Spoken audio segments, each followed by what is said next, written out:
So maybe we can start. Not everybody's back, but given that we are already sort of more than 10 minutes late, we might as well start. Well, good morning. I'm Silvia Fabiani, head of the Statistical Analysis Directorate at Banca d'Italia. Let me say that it's really a pleasure for me to have been invited to chair this session, which to our audience of economists, econometricians, and statisticians will be of great interest as it deals with estimation techniques.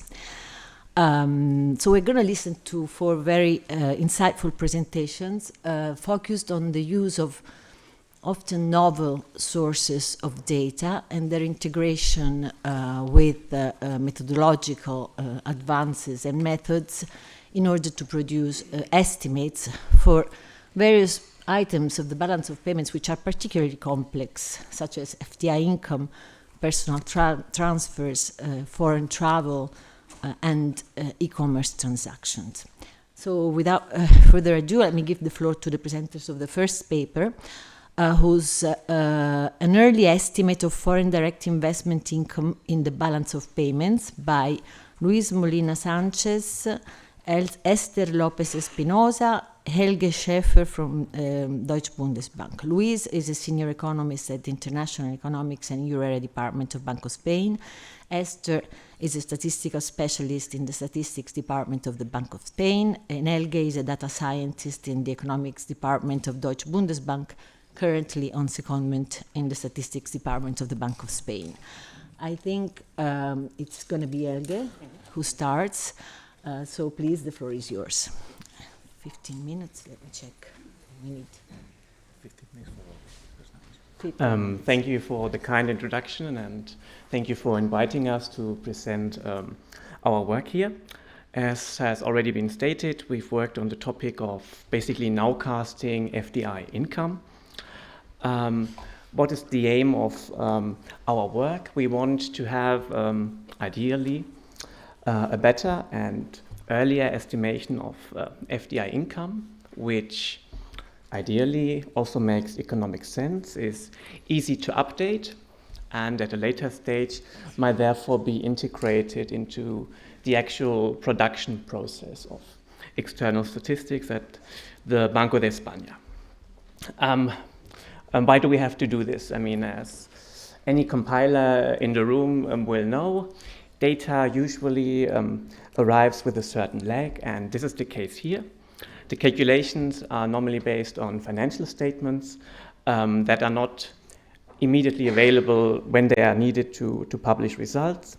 In the case of monetary financial institutions, they arrive with a 9-month delay, and in the case of the other sectors, other resident sectors, ORS, we have to face an 18-month delay. The current method of estimating FDI income therefore relies on a weighted average of the income in previous years with a bias towards the most recent periods. So, and the target is to reduce the revisions that naturally occur if you have to rely on estimates, and then at a later stage you can incorporate the actual data. The graphic in the right shows the income, the estimates, and the revisions incurred in the past years. And so we hope to improve on this. I have to give a spoiler alert here. This is a work in progress, so we are far from claiming to having found the ideal solution here in this case. But we can give some pointers of what we found and the work we have been doing and want to continue to do in the future. What is the data we have? We have annual data of FDI income obtained by Spanish residents abroad. We consider separately the MFIs and the non-banks, basically, because we also think income might be determined by different variables in these cases. And what we've looked at so far is income obtained in Brazil and the United Kingdom, respectively. Also with an eye to the fact that Brazil is an emerging economy and the UK a developed one, because there might also be differences as to what determines the income of Spanish corporations obtained there. The goal, of course, is to achieve high coverage of FDI income. We aim at 85% or something like this. And yes, I mean, the graphic shows the importance that different countries have for Spanish FDI income. The methods we want to use are machine learning methods on the one hand, the lasso regression and the random forest, as well as econometric tools like vector autoregressive models. I want to point out also at this stage that we did an extensive literature research and have really not come up with many sources that could give us orientation. So a shout out to everyone who has found something or is aware of existing literature. We would be very interested in hearing about it. With this, we get to the machine learning models first. And here we follow a two-pronged approach, actually. On the one hand, these models can, in themselves, yield nowcasts of income in this case. But we also want to rely on specifically variable selection. And variables selected for by the algorithms can in turn serve as input variables for VAR models. So in this data-driven approach, we basically take a pool of about 200 possible indicators we consider interesting and apply the algorithms and see what comes out. We have a linear model, the lasso, which is basically an ordinary regression with a linear penalization of the size of the coefficients, which in this case yields variable selection. And to maybe capture nonlinear effects, we also include random forest models. In this case, it's less clear or less obvious to say which variable has really been selected, but there are model-dependent importances that can be assigned to variables, and one might say that the most important variables according to these measures are the variables selected for. Maybe I'll skip the technical point for time reasons, but already point out maybe a practical problem we are facing here. Basically, the data sample of 28 years seems quite small for what we aim for, actually. Okay, but with this, here's an overview of the indicators we use from different categories. We have indicators that cover the business cycle on the left, taken from national accounts. We consider yields and equity indices to capture profitability for investors, and also more textual-based indicators, for example, that might play a role.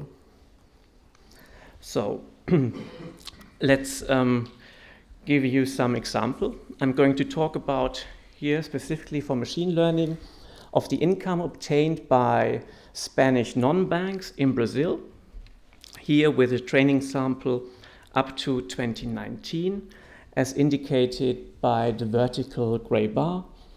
In black, we see the actual income that official statistics reflect, as well as in yellow, the estimates that had been used in the past. In red and blue, respectively, we see the projections or nowcasts as they would have been yielded by the machine learning models. I should point out here that in this case, we estimate the first differences of the income and then obtain the nowcast by adding the estimates for the differences, that is the changes of income, to the last available data point of actual income, realized income. And what we see is, first of all, on the right-hand side, there's this spike in the year 2021, which the models obviously don't capture. But this can be maybe classified as a pandemic effect. I should mention that actually we have available microdata in this case. We can look at the companies that obtained the income and look for reasons as to what might explain unusual occurrence. And in this instance, we can identify it very precisely as arising from steelworks actually in Brazil, which up to this point in 2021 never have played any significant role in FDI income obtained there. And this is why we can also correct for this. And this is what we see in this figure here. Here, the influence of steelworks has been removed for all years. And we see that now the nowcast outside of the training sample in 2020 and 2021 looks quite better. On the other hand, I mean, there was no big movement there. So what also should be pointed out, and this explains why the red lines have constant slope, is that in spite of the huge amount of possible indicators that we fed the model, the lasso algorithm did not select for a single variable, which means that the first differences are estimated as being constant. And this is why we always have these red lines that is the nowcast provided for by the lasso. On the other hand, as a negative point, probably related to the small sample size, the variable selection that is being done by the random forest algorithm is not completely robust to changes. And this is what we're going to see on this slide. Here, the training sample has been reduced to the years up to 2015. And we see, on the other hand, that, the projections are different. And, I mean, some variables are being selected again, others not. New ones also come into the model. So there's a certain lack of robustness associated to the random forest model in this case. But again, the lasso algorithm does not select a single variable, which is in itself also an indication, because it means that according to this model, actually just using lagged income is, in this sense, if we only consider the lasso, already an optimal prediction or nowcast in this case. And with this, I yield the floor.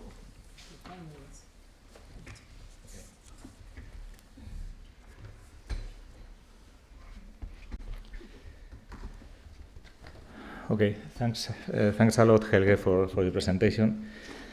I have no very good news when using these models, but I'll try to elaborate a bit more.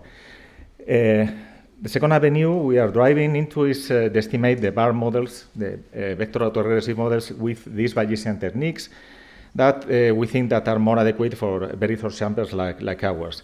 We are going to estimate by type of income, as in the machine learning models, MFI income, or other resident sector incomes, and the sum of the two incomes, and also by country, because we think that the heterogeneity is the norm in our sample. And we are going to estimate two types of models. Call it agnostic one, that use the variables selected previously selected by the machine learning methods, or the economic ones, which is thinking about a priori economic determinants of FDI income. As Helge says before, we have no literature on this topic, surprisingly, so we are navigating in unknown oceans. So the procedure is a standard procedure, is the structural VAR models using the VAR toolbox from the ECB and also the EBU's 12 program. We take the independent normal Wishart with one lag, as we have yearly annual data. And we exclude outliers in the case of Brazil, because 93 and 94 were years of hyperinflation, and the economic variables are not adequate to estimate any model. First of all, we test the presence of unit roots in the levels of the of the FDI income, we found that we cannot reject the presence of unit root, so we are going to estimate all the models in the first difference. This is not a big problem. And finally, we are going to estimate the model 2019, because the pandemic in 2020 and 2021 could bias the results of the models. So these are the variables that we are going to introduce in the SBAR models, which are the so-called machine learning type models preselected by the exercise that Helge has presented. I'm not going to elaborate more on this because this is a result of the previous exercise, and these are the economic type models variables. The monetary financial institution income, we think that could be dependent on or determined by the equity index, in this case the equity index banks, because could be correlated with profits, with current profit or expected profits. The profitability of one of the possible assets, which are the yield on public debt on in local currency, the official interest rate, it could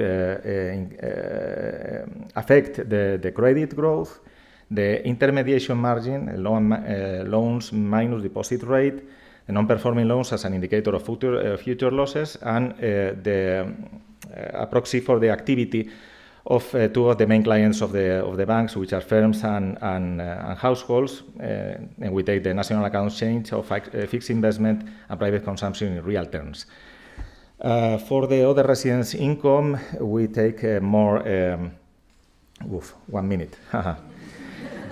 We take variables more wide, the GDP, the unemployment rate, the inflation rate, which simply represents the current context of the current economic context, the equity index, the total equity index, and in the case of Brazil, the economic policy uncertainty index, which is this textual indicator that could be a proxy for the institutional arrangement of the countries.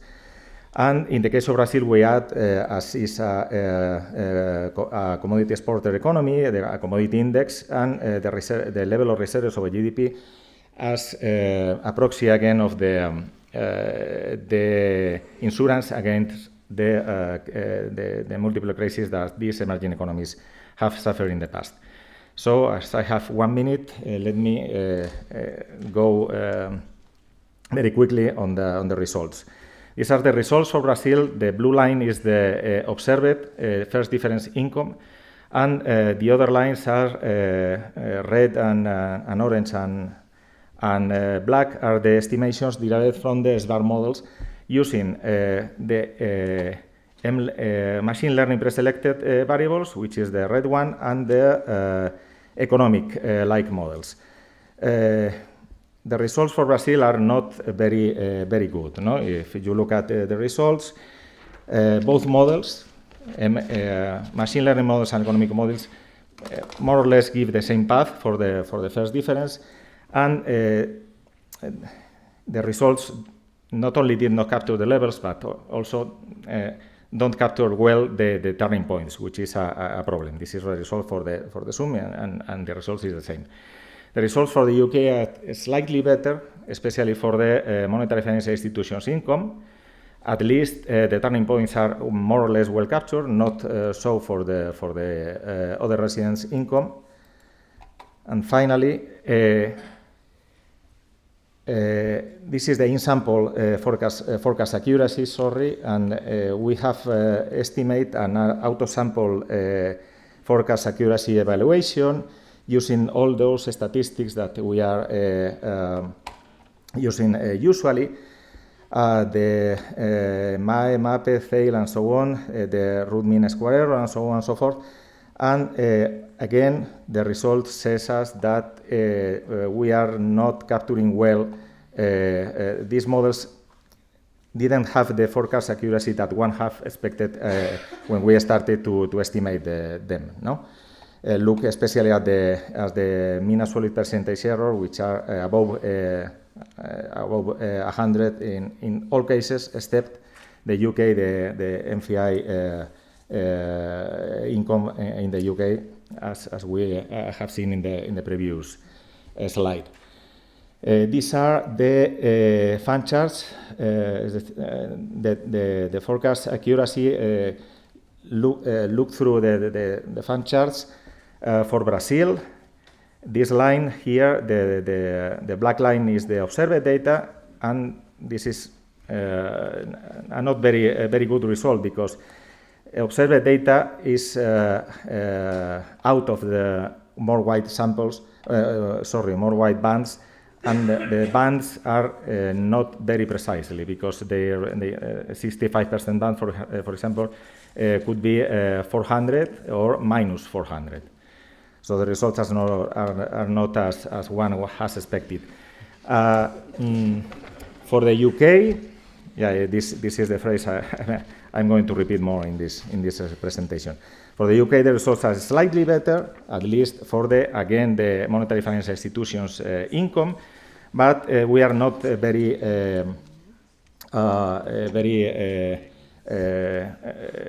satisfied with these results. But let me return to the question that motivates in the beginning of the paper. Even though the result seems to be improvable, do they predict FDI income better than the traditional rule? Well, these are the Diebold Mariano test for forecasting accuracy, and if you look at this row, the better forecast, by any criteria, the estimated models, MLA models or economic models, predict better than the traditional rule and significantly better than the traditional rule. So this result could save our paper or not. We don't know. Okay, I think, as I stated before, we are navigating unknown oceans. So let me try to conclude the presentation very quickly. We have a problem that was the lack of data of FDI income gives rise to large subsequent revisions, and we propose an empirical solution, estimating them via two types of models, the machine learning models and the more economic models using economic and financial variables, which could be related to this FDI income. Why? Because this is a very, this tries to be a very applied paper. We think that, and we advocate that simple is beautiful, and we try to found a model that could be replicated for home or forecast countries with a few variables. Okay, we have not reached for the moment this, but what can we do? Obviously, add more horses to the race. We can take these Midas models, which take advantage of using higher frequency information to estimate consistently lower frequency estimation. So we can take monthly data to estimate this yearly data of FDI income. We can try to run a panel data. This panel data, we don't like it very much because we have this all heterogeneity in the sample, but maybe they yield better results. We can take aggregate data, that is, take all the FDI income, not by countries or by sector, and try to correlate it with a world index, of a world equity index or world GDP variation or so on. Or on the contrary, we can disaggregate by firm a type of income, but at the loss or losing replicability.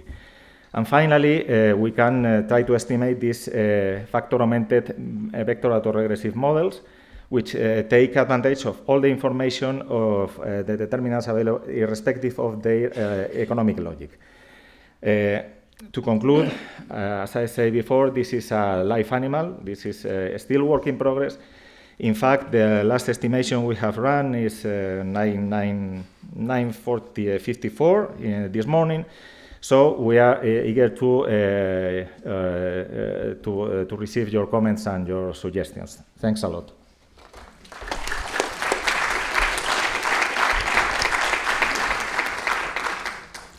Thank you both for a very interesting presentation. Let's now turn quickly to the second paper, which is entitled Personal Transfers in the Balance of Payments Estimation Under Changing Migration Patterns.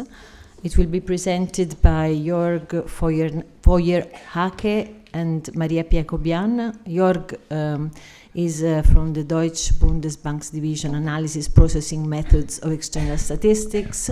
Maria Pia is Banco de España in the Balance of Payments and Financial Accounts division.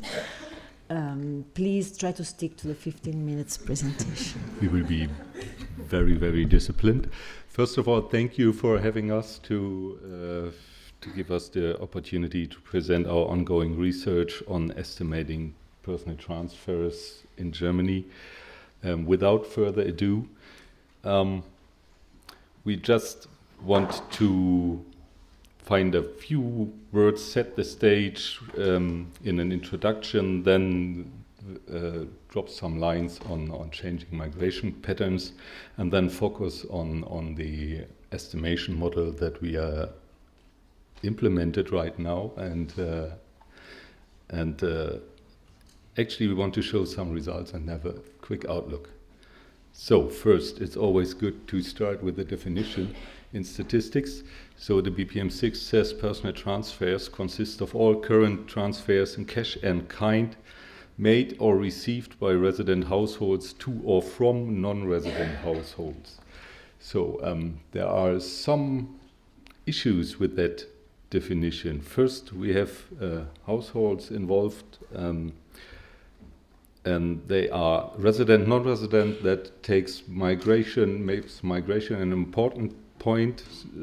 Second point is single transactions or single transfers tend to be very low in volume, so it's oftentimes hard to get them by direct report.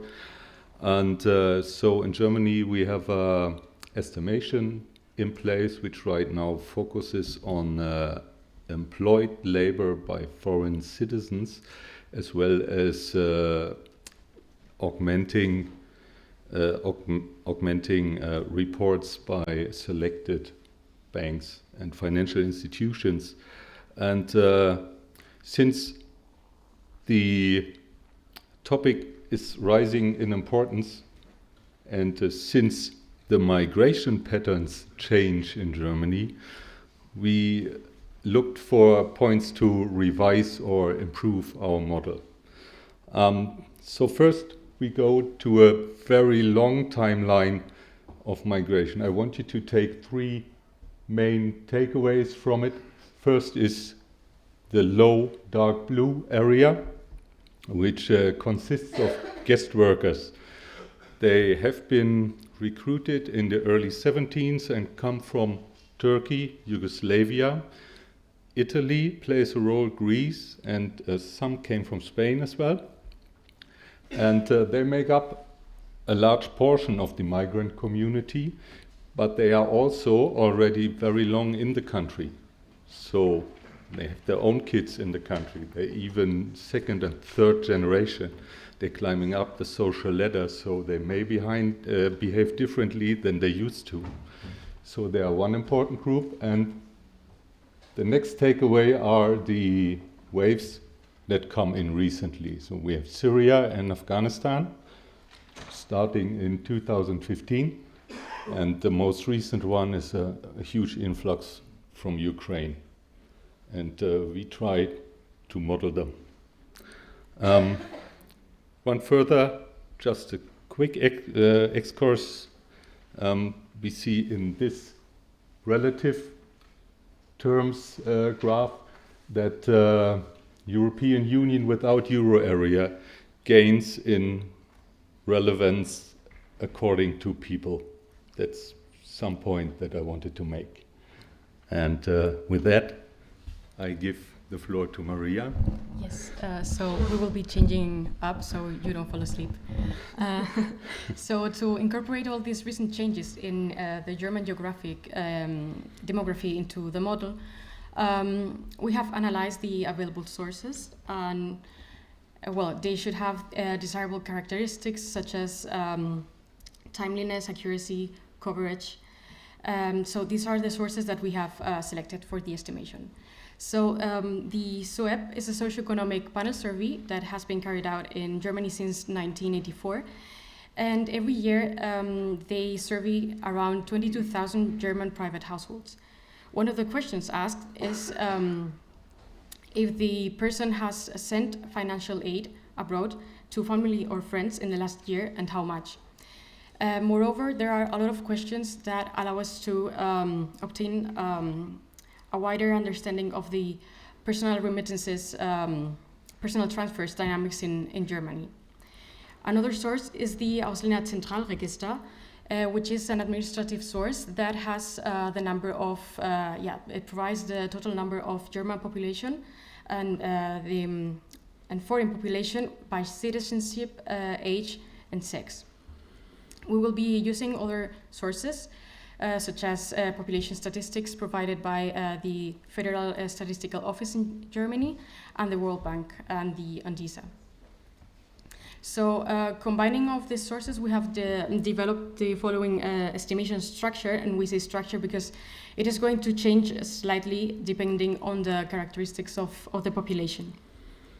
So from the SOEP, we will obtain through a generalized linear model the population shares and the average amounts sent, which will be later grossed up by population statistics, which also will serve as a geographic allocation structure, and we will also make some conceptual adjustments to obtain finally a personal transferred amount for personal transfers made from Germany abroad. So let's start with the SERP as our central and starting point in the estimation process. So if you just naively take the SERP as a sole source and gross up the figures that you find there, you come up with this figures for the last 5 years residents in Germany making personal transfers. There are around 3.5% rising trend, and they come up with 4.2 billion in 2020 as transferred volumes. Also a rising trend here. We put relative standard errors. They are single digit until now. That's just to point out what we are dealing with here. The amounts that we gross up are slightly below those that the current model produces. We will come to that later on. The first step that we took was dividing German citizens and foreign citizens within the SERP.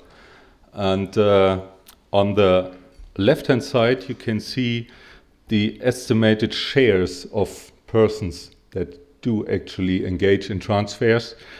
And as we would have expected, the shares among German citizens are much lower than those among foreign citizens. But since German citizens are so much more, we have almost equal shares and amounts. So there is a strong call to look into the German citizenship as well as only in foreign citizenship.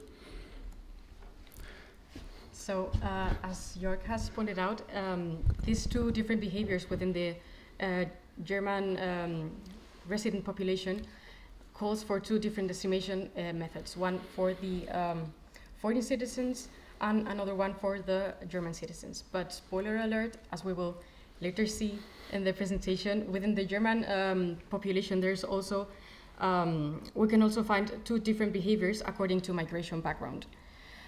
So we will analyze these three different subpopulations in Germany, which will finally lead to a total amount of personal transfers sent, and therefore we will use the information contained in the SOEP solely to analyze their characteristics. So if we begin with the foreign citizens, we have carried out an analysis according to employment status and home country income. You can see two graphs according to the number of persons involved in personal transfers and the grossed up amounts of the volume sent. We can see that foreign citizens that engage in personal transfers are mostly part-time and full-time employed.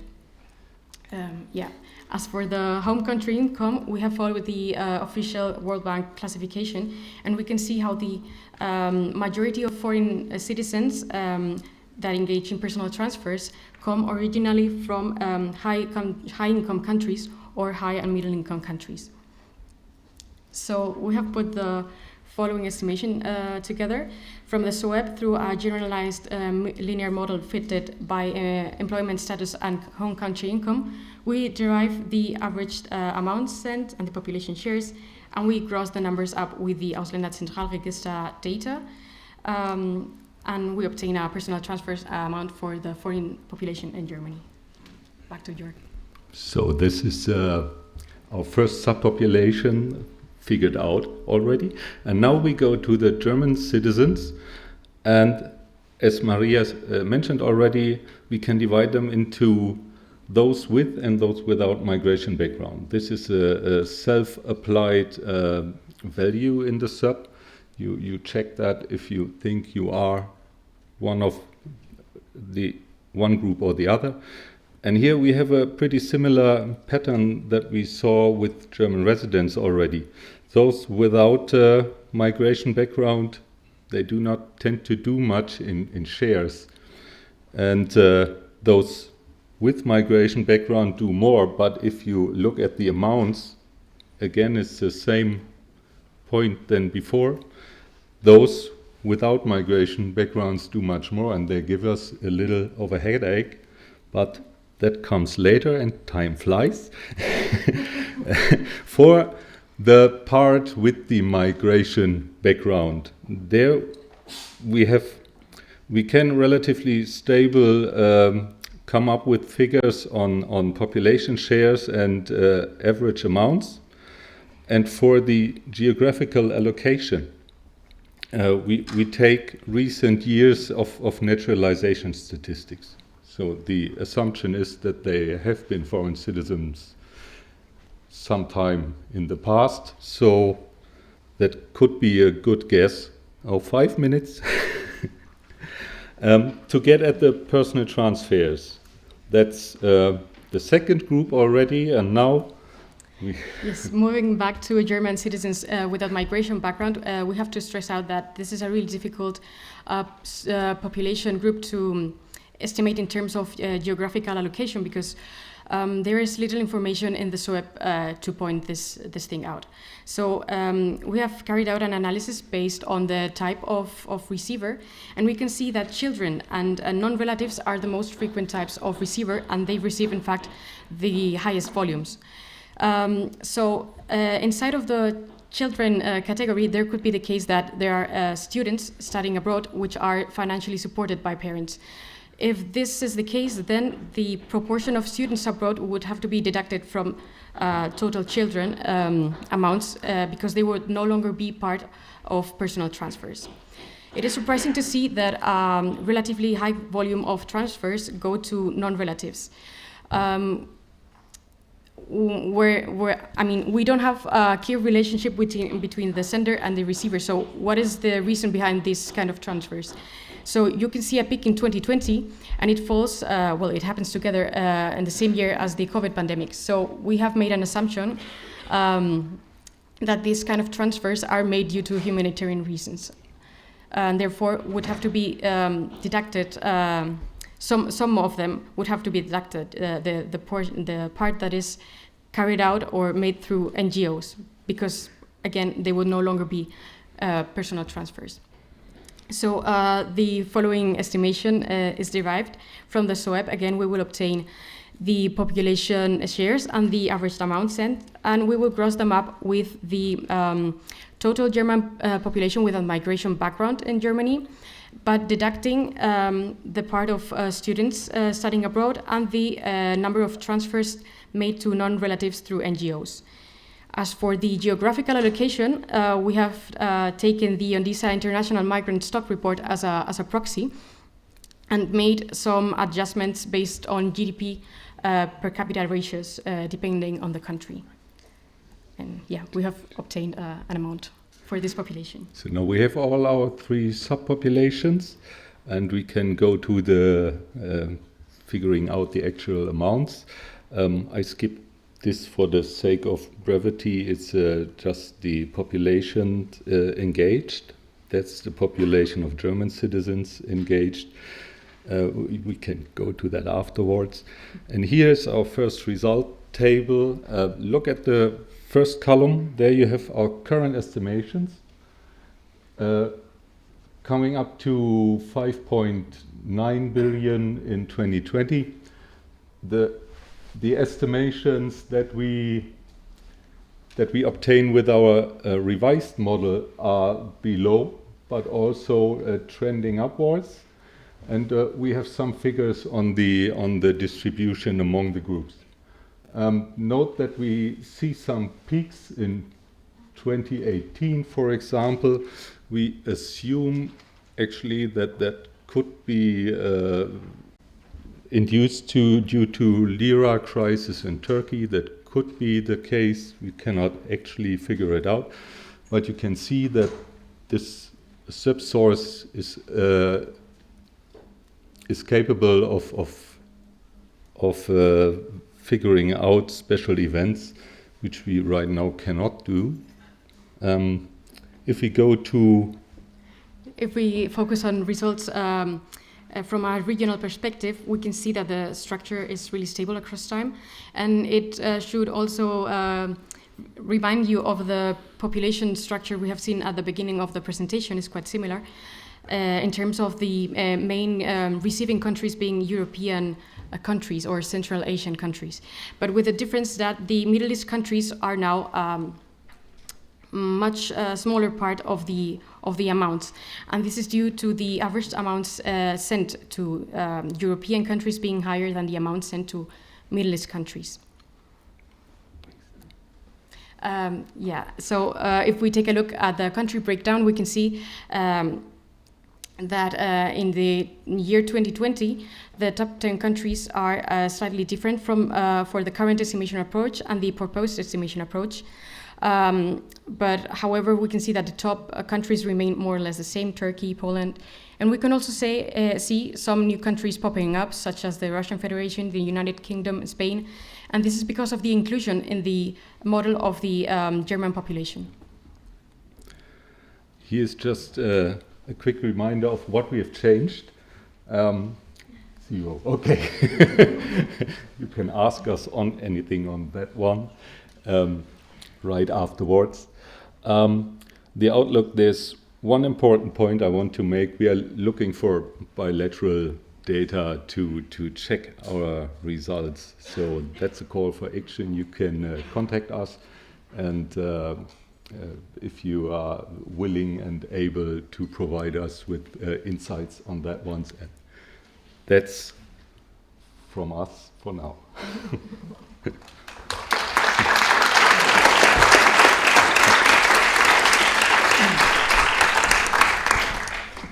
Thank you. Sorry to be so strict and so rough with the timing, but we've got 4 papers, very dense session, and then we have lunch. So we now turn to the third presentation. He told me that I'm allowed to call him Krit because the second name is very difficult to pronounce, from Bank of Thailand, revamping travel estimates in the balance of payments, mid and post-COVID models. Thank you, Krit.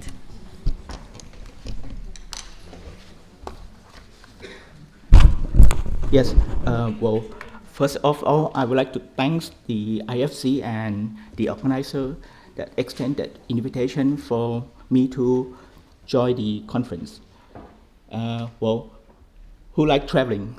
I mean, for leisure, not for working. I think everyone like it. I am pleased to hear that the Bank of Spain have an interest to research more about travel data estimations, right? So traveling is supposed to be a light topic, but I try to make it energetic, right? I'm from Thailand. Well, Thailand is a small open economy with greater exposure on trade and investment compared to many countries. I mean, trade in goods and trade in services. But not long ago, before the pandemic, export of goods and services has contributed the country current account surplus. But things get worsened during the pandemic. After 2 years, the situation gradually improved, in particular tourism. In 2019, there were like 40 visitors coming to Thailand. Not to mention year 2020 and 2021, we have like 6 million and 11 million, very small. But last year we had like 28 million. This year we expect 33 million.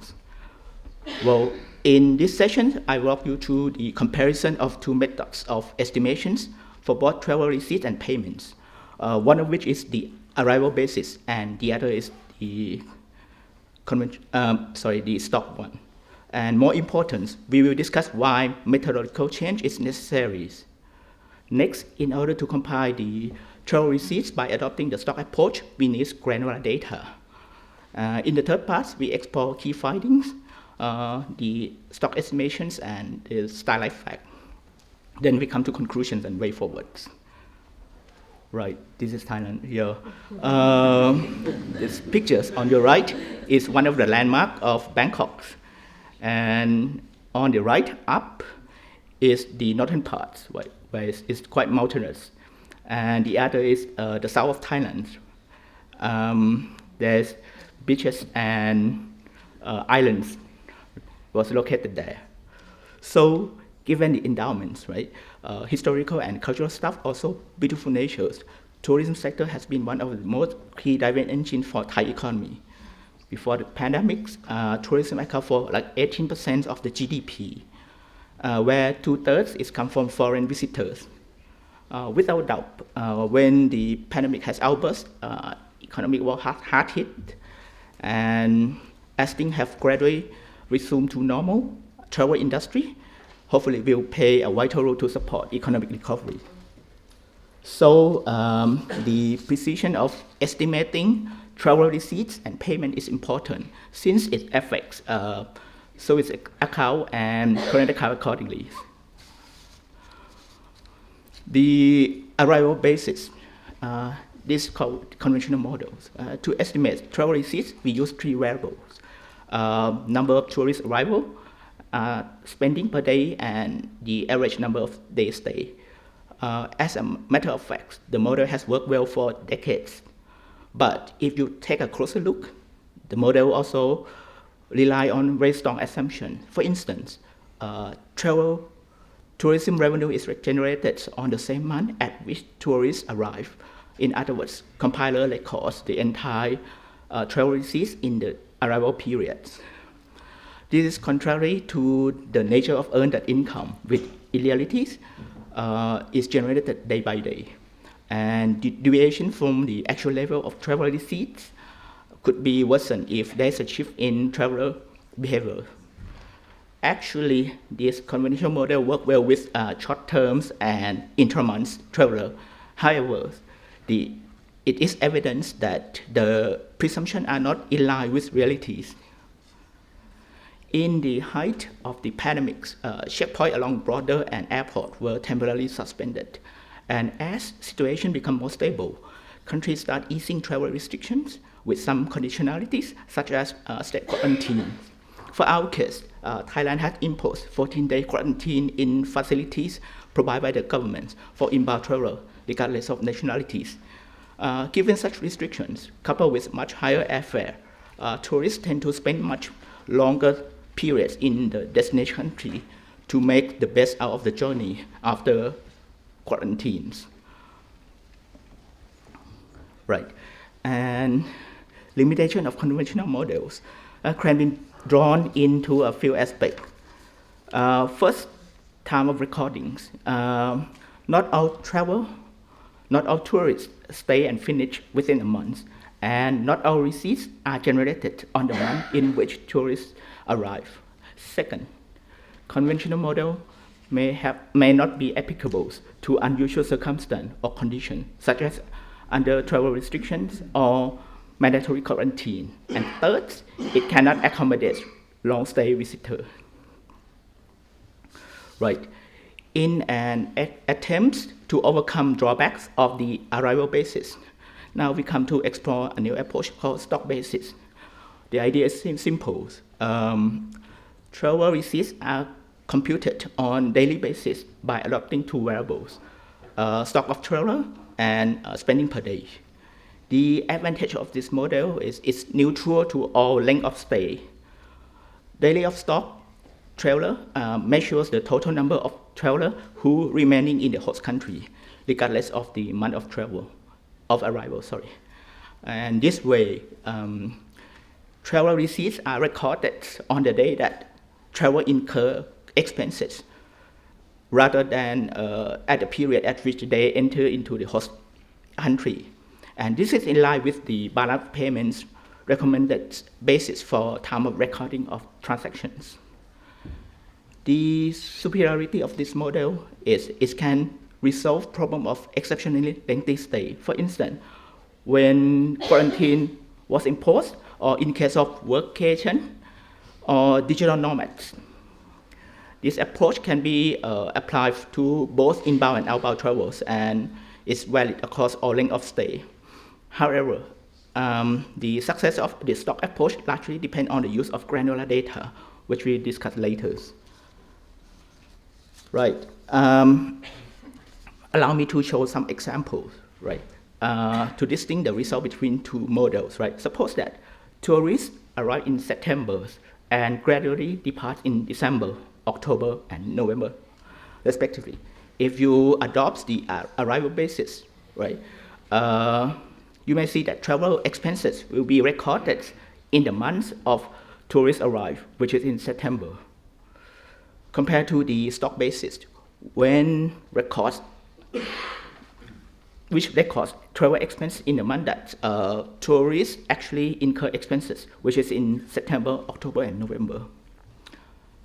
Up to this point, I hope you will understand the difference between two estimation models over time horizon clearly.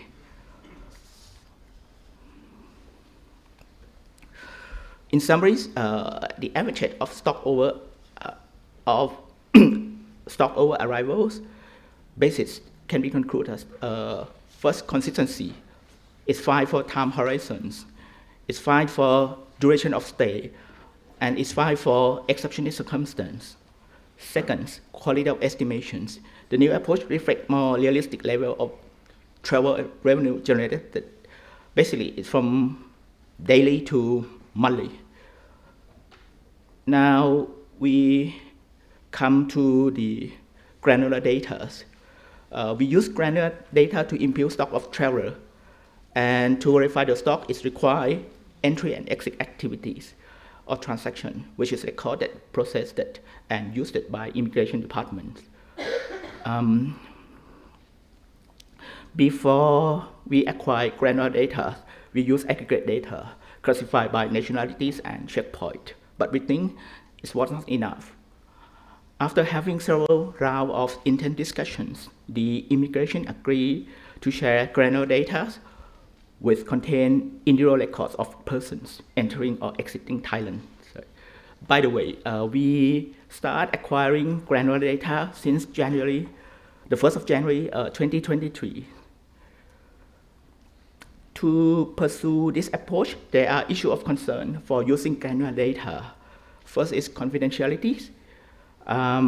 Since the data are individual records, so confidentiality become an issue. Basically, it's related to the Personal Data Protection Act, or PDPA.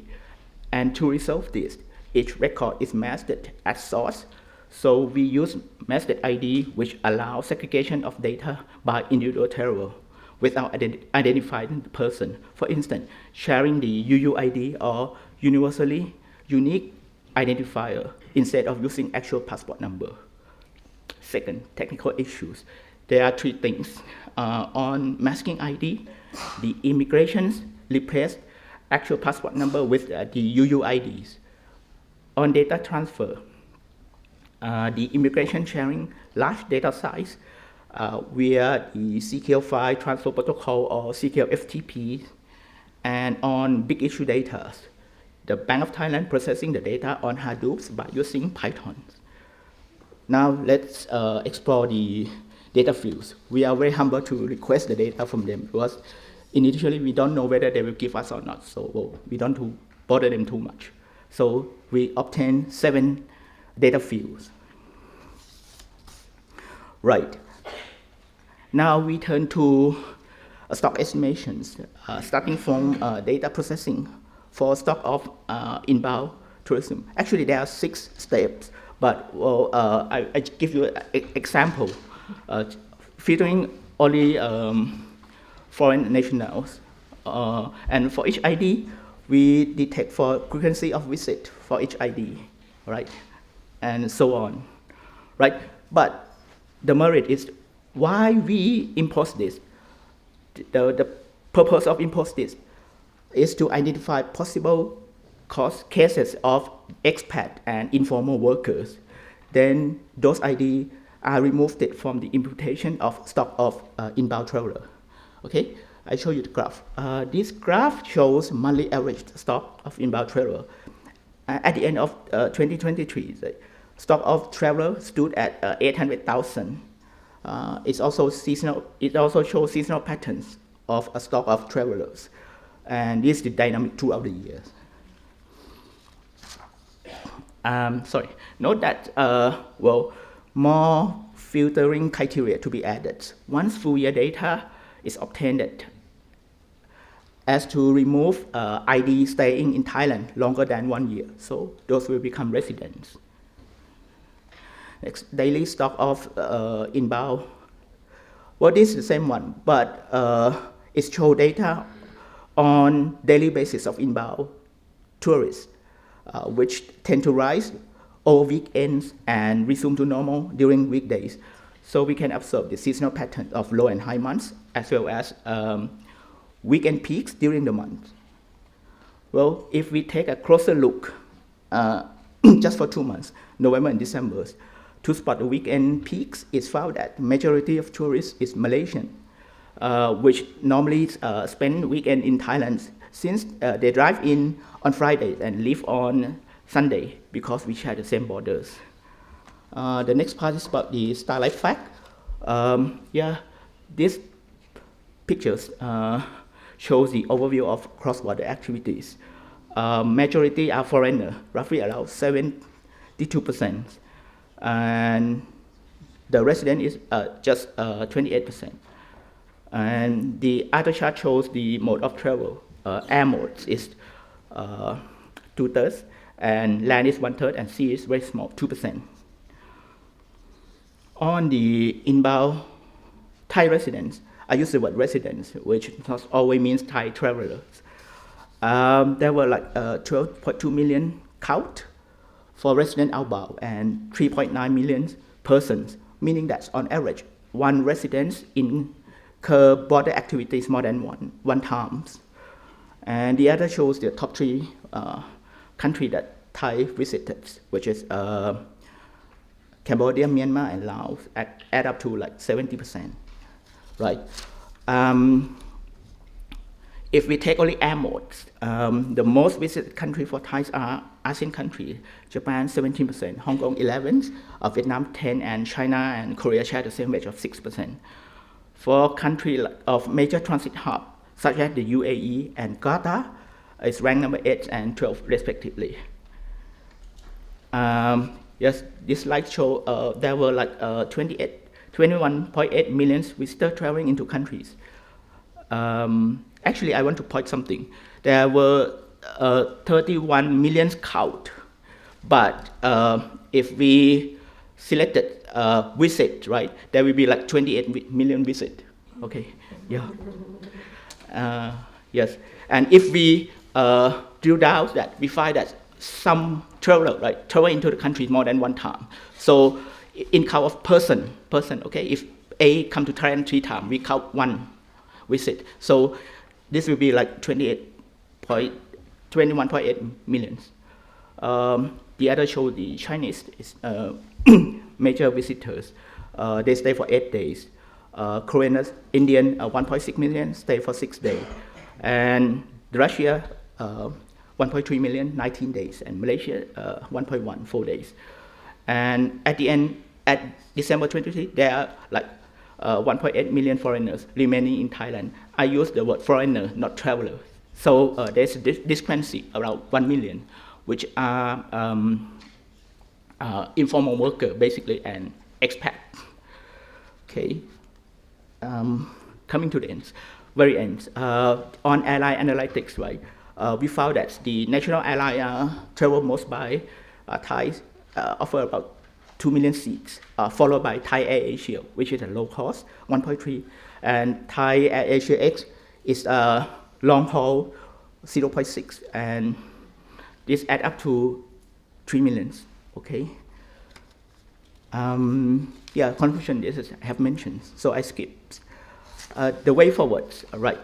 The Bank of Thailand, we will further develop a common data set for granular inputs for cluster and method to provide additional data dimensions, such as the regional block, airline use, which just shown, provincial breakdown of border of checkpoint, and frequency of visit. We think that additional information would be of interest to non-compiler user.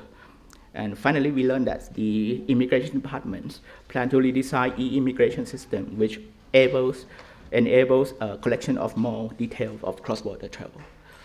Thanks for your attention.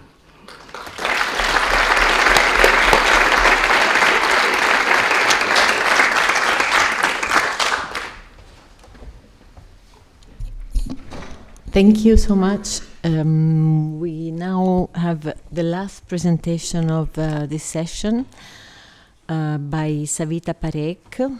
Savita works in the Department of Statistics and Information Management of the Reserve Bank of India, with the main role of compiling BOP statistics and analyzing macro linkages in external sector data. Her presentation is capturing e-commerce transactions from the travel group of BPM6. You can go ahead. Thank you. My name is Savita Pareek and I'm from Reserve Bank of India, India. Here I present our work co-authored by Dr. Seema Saggar and Mr. Arjya Misra on capturing e-commerce transactions under travel group of BPM6. Before I start the presentation, let me reiterate that the views expressed are those of authors and not of the Reserve Bank of India.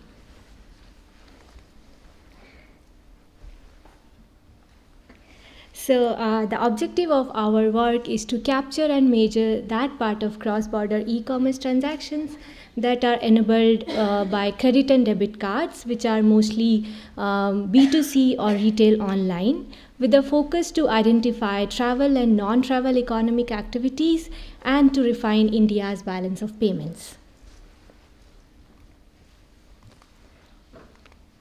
Here is the scheme of the presentation. So let me first tell the pull factors that have supported the growth of India's digital trade. So India's sharp rise in the export of software services and IT-enabled services having RCA more than 2 defines the prominence of digital trade in India's international total trade. And So the world-class digital public infrastructure as well as the other policy-driven factors have served India very well during the pandemic, and which has increased the internet and smartphone access to its larger population, especially during the long periods of COVID, in line with the other economies. Since the paper looks at the e-commerce, so it is good to see the definition of e-commerce, which I must say is a bit intertwined, as it has a lot of components which needs a focus to identify or qualify it as an e-commerce transaction. We followed the international definitions of WTO and OECD, which is based on the mode of delivery and the mode of payment.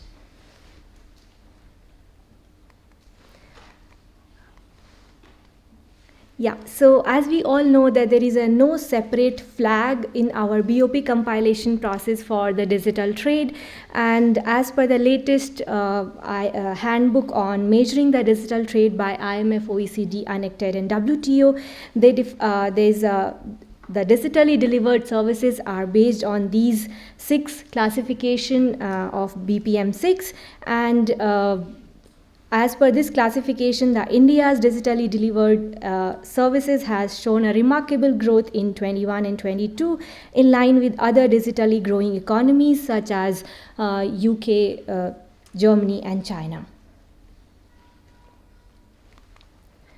So here I end the brief conceptual background on the digital trade and come to the related practice in my country. So India follows ITRS as a major source for compilation of balance of payments, where each sale and purchase of the forex transactions is measured at the gross basis as per the BPM6 guidelines and classifications.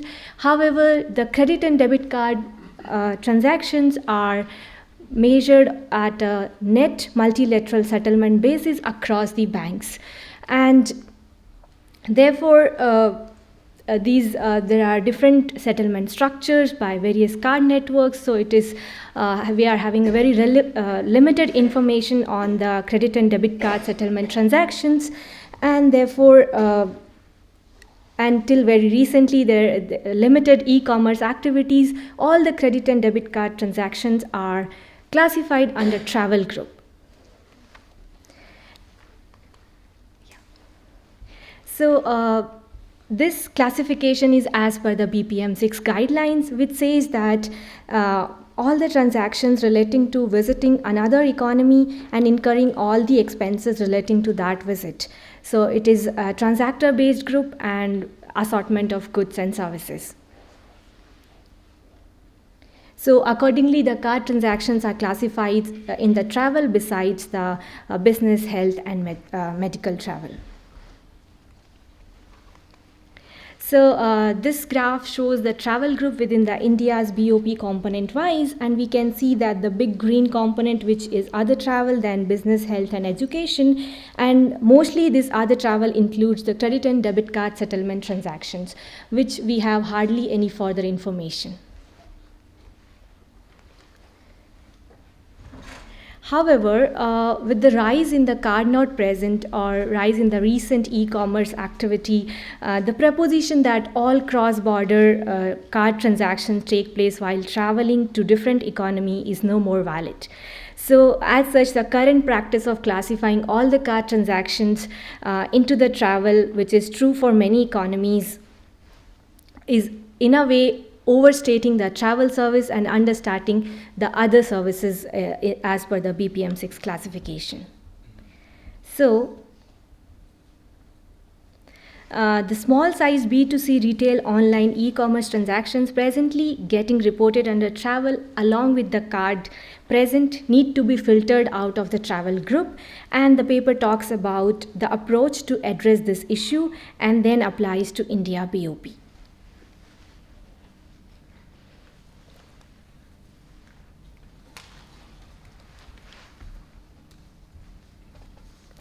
So the approach identifies the non-travel card transactions in step 2 and allocate them into the relevant purpose groups in step 3.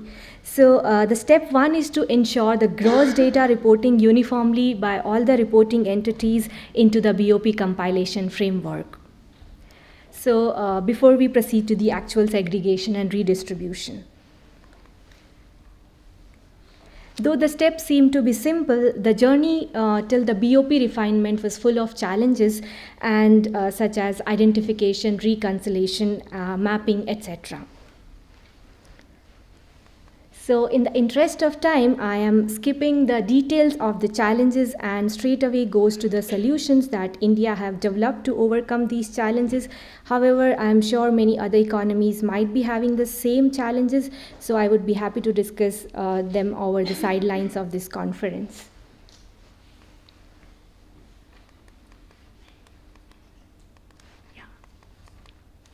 So for the uniform gross reporting, as compilers, we first approach the card networks. So just to give the brief idea, there are various card networks such as Visa, MasterCard, Amex, etc. And they all have their own settlement processes like authorization, clearing process, and settlement structures, where they can have a separate designated settlement bank which will settle the transactions on behalf of their member banks, or the reporting entities can themselves settle the transaction on the basis of the Nostro accounts. So the first challenge, which is to have the gross reporting across the reporting entities, we have instructed the card networks to provide the proprietary gross level international card settlement data to its respective member banks. This understanding and the coordination took a lot of efforts and time because of the different settlement structures across card networks. However, this enabled reporting entities, including the designated settlement banks, to report the card transaction, that is, to report all credits and debits at the end of the day basis at the gross level separately. So this way, our all forex settled transactions, including the card settled transactions, are now getting reported at the gross basis. So this is the first refinement in terms of our BOP compilation.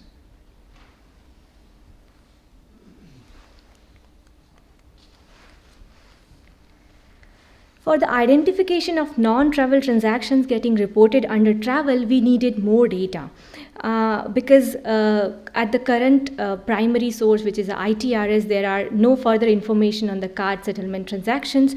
So there is a need for the secondary data source, and for the same we identified, or we instructed all card issuers and acquirers to report the card transactions to the central bank on a monthly basis. For the uniformity, rather than going for capturing the voluminous size card transaction-wise data, we designed the format that should provide us the combinations of aggregates at economic level required for integrating for BOP purpose group levels. So we have collected data at MCC into country, into currency, into amount, which could be again either be payment or refund into separately credit card or debit card, or with the flag card present or card not present.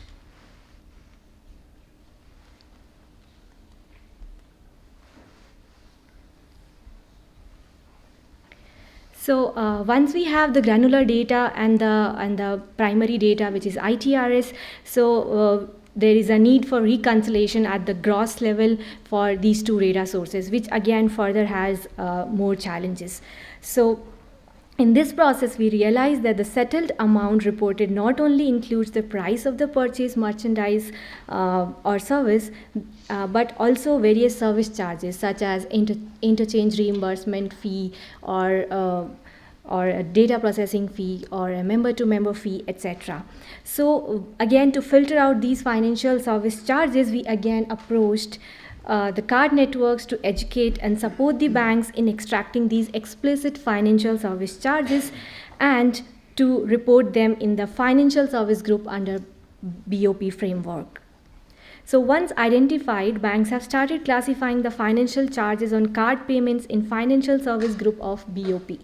And this was the second refinement in terms of our final estimates under this approach.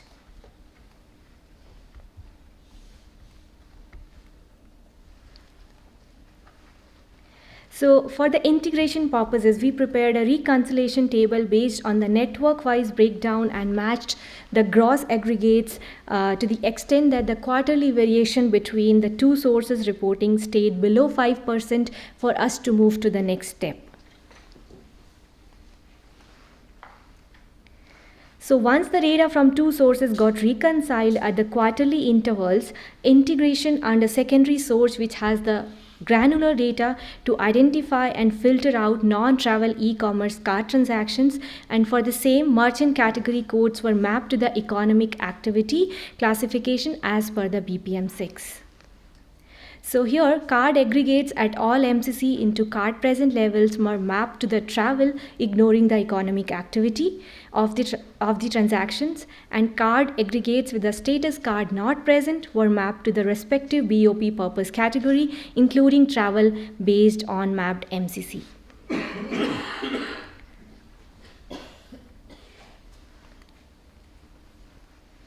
So data granularity upon integration allowed redistribution of the cross-border card-enabled debits and credits over the relevant economic activities, resulting in the component-level changes in the BOP framework. And this was the third refinement in this approach which has been brought to India's BOP estimates. So the card not present transactions are taken out from the travel and secondly mapped into the respective BOP purpose category, including travel. This integration is not expected to change the size of overall BOP flow as we leverage the granularity available in the secondary data source, but this also need a continuous follow-up with the complete correct data from the two sources, which in turn involve the number of reporting entities.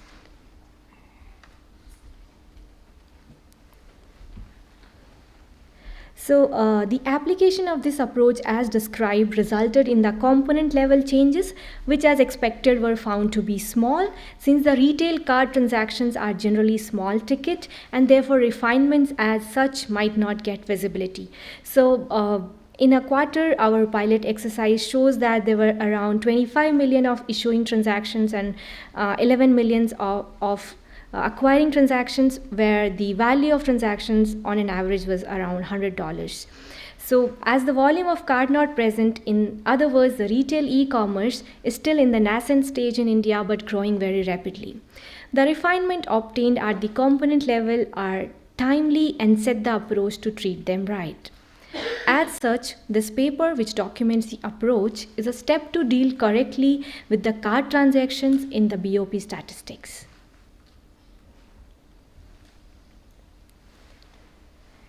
So to sum up, this approach entails the capturing details of card-based cross-border e-commerce statistics, mostly B2C, and the exercise which was done from the last 2 quarters have shown that at least 50% of transactions were card not present and have to be filtered out from the travel group and to be mapped to the various economic activities in the BOP classification. And from this we can also analyze the behavior of the card uses by residents who are traveling abroad or the foreigners traveling to India. And there were some interesting facts such as credit card and debit cards are more prevalent while consumption of services as compared to the purchase of goods, as well as 1/3 of Indians were using card to withdraw cash from ATM or transferring the money when they are traveling abroad. However, less than 1/5 of foreigners who are traveling to India are using ATMs to withdraw the cash. So that is it. Thank you for your attention, and I acknowledge the BOP compilers who have helped us to get this approach right and to increase our confidence for this approach. Thank you. Thank you, Savita, also for being perfectly on time.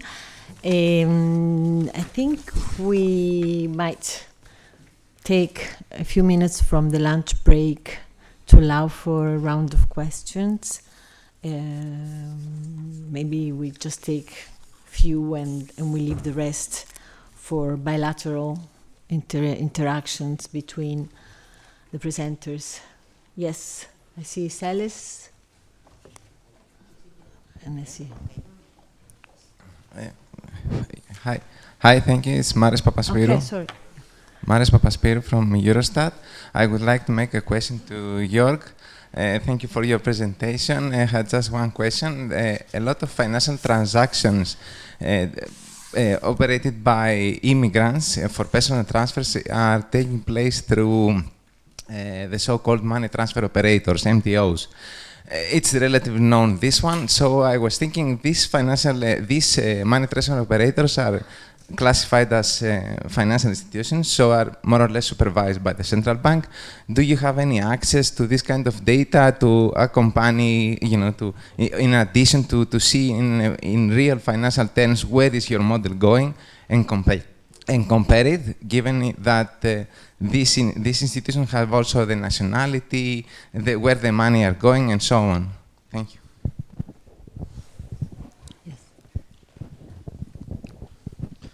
Thank you to all presenters for the 4 fantastic presentations. I have a kind of an observation for the colleagues from the Banco de España. You have done something very interesting that I have seen also in some of the papers, that is you take two approaches and you see how they behave. You have a more traditional econometric approach, even if the models are not traditional. And then you have machine learning. The question is the following. Imagine that when that you have a much better performance in terms of forecast for the machine learning approach, which is not the case, I understand from what you have done. To which extent does it compensates the price that you have to pay for that? Because in a traditional economic approach, of course, you have some kind of a theory behind, even if it is a small theory. So you have the possibility to explain what's going on. In machine learning, basically you lose that. To which extent does it really compensate, unless there is a big, huge improvement in terms of forecast power? But in such a case, perhaps the lesson is, well, perhaps we have to work much harder in understanding what's going on, rather than just trusting the model that might work perhaps today and not work tomorrow, and without any explanatory power. It's just an observation. Perhaps you might want to also react on that. Okay, there is one question there.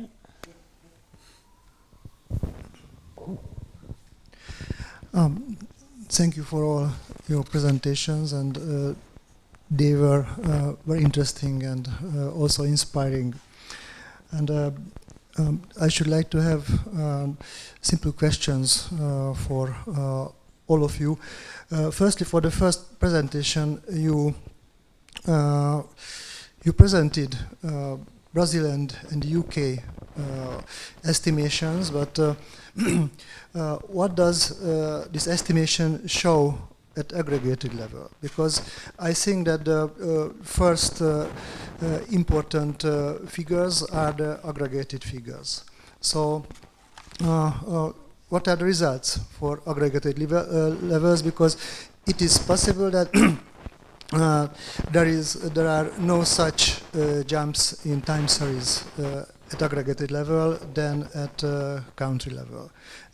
Maybe the estimation methods can capture better the aggregated level time series than country level. So what are the results at aggregated level? The second question for the personal transfer presentation, for Ukrainian refugees, as I remember, Eurostat released a paper which contained that all Ukrainian refugees should be considered as residents, except if you have information on the other side. How this Eurostat, how does this Eurostat paper influence your estimations on personal transfers? For the third presentation, it is very fascinating, the stock basis estimation and this method. But if you have flow data on entering and exiting persons to or from Thailand, you have to calculate an initial stock to calculate the stock in the next time periods. How did you calculate the initial stock, and when was it done? What is the initial stock, and in what time is it? Thank you. And for the last presentation, it is also very interesting to have gross figures on card payments in order to avoid this mismeasure of components.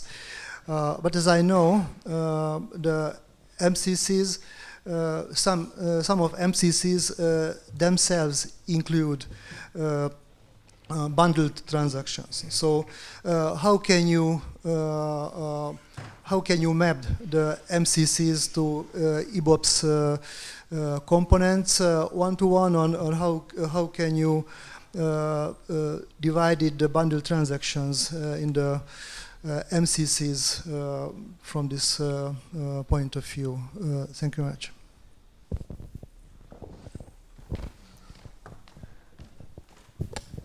So we have one last question here. Thank you. Thank you very much for your interesting presentations, for all of you. I wanted to ask Krit, that is an old friend of mine, and thank you very much for the pictures of that want us to visit Thailand. It's just a simple question. I'm amazed. I'm amazed about the amount of information that you handle, that you explain a very complex model with a lot of information and very sensible information from the border authorities. And I would like to ask you about that. How was the cooperation with the authorities? How is this? Do you have an arrangement? Was it easy to get that information? And that's it. Thank you very much. So there is one last there. Then I also have a couple of. Yeah, thank you for your great presentation, all of you. I want to ask a question about the personal transfers. I mean, like comparing to Indonesia, there are some personal transfer sources like from the ITRs or integrated commercial bank reporting. So in your cases, how about the comparison between these banks reporting data compared to your model? So is it like the bank's data is underestimates, maybe like there is informal remittance in your cases, maybe there is information about this. And then has the COVID impacted the personal transfers? As you said earlier that the personal transfer tend to be stable from 2016 to 2020. And for Thailand, yeah, I think this is a great model for arrival and stock model. I'm just wondering, is there any, since these two kind of model has a discrepancy of data, right? Is there any possibility that in the future these two kind of data is converged? I mean, like how we communicate to the public about this difference of two data? I think that's all. Thank you. Okay. Okay. There is one more question here. Sorry, you will have to cope for another 10 minutes at least.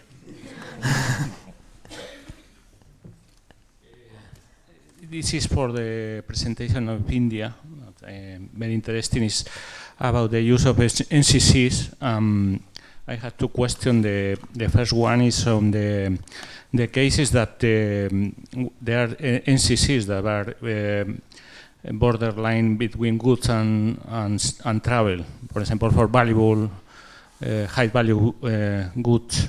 Then how do you try these cases? The second question is on the importance of digital intermediary platform, the DIPs, in your data. Do you have the geographical breakdown, distortion in the geographical breakdown because of this platform?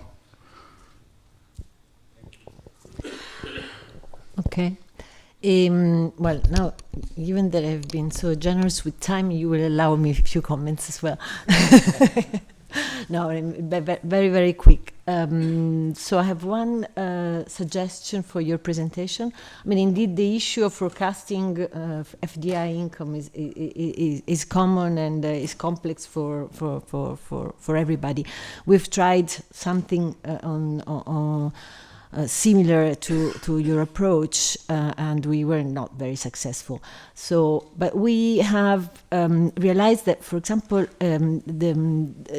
the income from holdings is very volatile, is particularly volatile.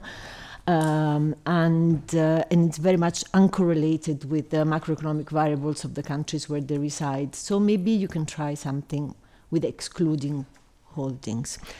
I have a comment also on your presentation, which has to do with the comparisons of your results with the official statistics. Your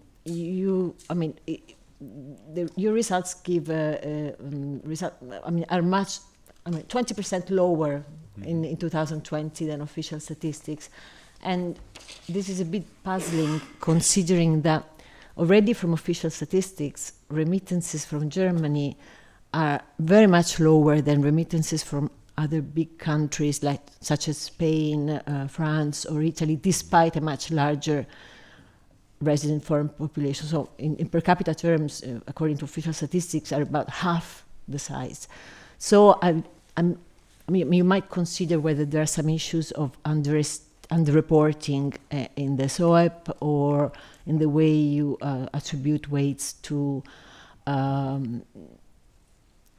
foreign residents with no migration backgrounds with respect to migration backgrounds and so on. And to Krit, I think your method is very, very interesting, and given that you have virtually census data on the duration, so maybe this would allow you also to distinguish among the behavior of travelers. And if I understand correctly, you attribute the same per capita expenditure to all sorts of travelers. So maybe you could differentiate, because we know, for example, that one-day travelers tend to spend much less than long-term travelers and so on. And this is it. So maybe we can start with very quick answers. Maybe if you don't manage to answer them all, you can address them during lunch. I think we are going to answer a question each of the co-authors. So maybe starting Helge. Okay, thank you for the question.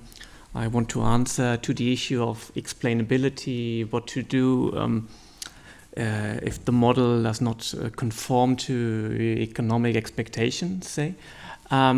First of all, I want to point out that at least as regards the Lasso algorithm, at least it is not a black box. I mean, we get coefficients that we can assign to possible indicators, and then we see what the model does in fact do.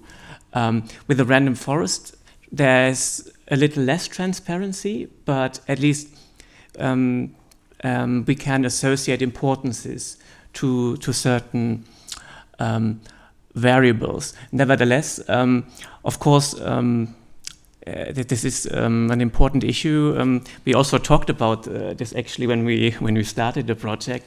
What happens if something very unexpected appears? And actually, there is one model where one sign actually for one variable is completely unexpected in Britain, where an increase in government effectiveness very negatively affects income that can be achieved in Britain. Maybe there's an explanation there in the financial sector. I don't know, but maybe not. So I think in the end, it's always a trade-off. You have to see, does the model predict reasonably significantly better? Then maybe you can rely on the result of an ML algorithm that you understand, even though it does something unexpected. But generally, I mean, one would hope actually, of course, and that would be the ideal case, that that signs, for example, in the Lasso conform with expectation to some extent. But the ML algorithms, they don't do so badly compared. I mean, we ran quantitative comparisons too, and in some cases they do improve on the estimate and also are competitive with the VAR approach. The problem I see mostly is this lack of robustness. Basically, the algorithm would have to be retrained every 2 years. And it's hard to tell whether this is an issue of the models or not just of the fact that FDI changes quite rapidly, as was the case in the example of the steelworks in Brazil that pop up one year, and it's quite impossible to have the algorithm learn that with the data so far available. Sorry, we've been given only 5 minutes, so we have to be very, very short in the answers. Please. So I'm not to elaborate more on the Helge question, but it's the question of forecasting versus causality. This depends on the aim of the paper. The aim of the paper was avoiding these huge revisions of FDI income every 2 years. So the focus is on a good forecasting for this income.